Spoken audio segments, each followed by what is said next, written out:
మాది కుక్కునూరు మండలం సీతారామనగరం అండి. మా తాతయ్య గారి పేరు ఏలూరు రామయ్య. ఆయనకి 60 ఎకరాల భూమి ఉంది. 5 కుమారులు, 2 కుమార్తెలు. 2 కుమార్తెలకి పెళ్లిళ్ళు అయిపోయినాయి. వాళ్ళకి ఈ ఆస్తికి ఎలాంటి సంబంధం లేదు.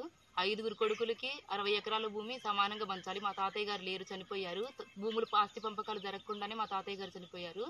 కానీ ఇప్పటివరకు మా పెదనాన్న ఆధ్వర్యంలో మొత్తం 3 అన్నదమ్ముళ్ళు, మా నాన్నగారు రెండో అతను 2000 సంవత్సరంలో చనిపోయారు. 3 ఆడపిల్లలం మేము. తర్వాత మా మూడో బాబాయి ఏలూరు ముక్తేశ్వరరావు, అతనికి 2 పిల్లలు, మగపిల్లలు 2. 2000 సంవత్సరంలో మా నాన్నగారు చనిపోగానే మమ్మల్ని, మా ముక్తేశ్వరరావు బాబాయిని ఇద్దరిని ఇంట్లోంచి వెళ్ళగొట్టేసి 3 అన్నదమ్ములు కలిపి 2000 సంవత్సరం కాడ నుంచి 3 అన్నదమ్ములు 60 ఎకరాల భూమిని కుమ్మక్కై మొత్తం ఆస్తిని అనుభవిస్తున్నారు సార్. కానీ మాకు ఇప్పటివరకు కూడా ఏమి ఇవ్వలేదు సార్. అసలు 1 రూపాయి కూడా ఇప్పటివరకు మేము 20 సంవత్సరాలు బట్టి కూడా ఆ భూమి మీద మేము ఏమీ తినలేదు సార్. ఇద్దరము తినలేదు సార్, మా బాబాయ్ గారు మేము. మా నాన్నగారి పేరు ఏలూరు మోహన్ రావు, మళ్ళీ మా బాబాయ్ పేరు ఏలూరు ముక్తేశ్వరరావు. మా ఇద్దరికి మాత్రానికి ఎటువంటి న్యాయం జరగలేదు సార్ 25 సంవత్సరాలు బట్టి కూడా.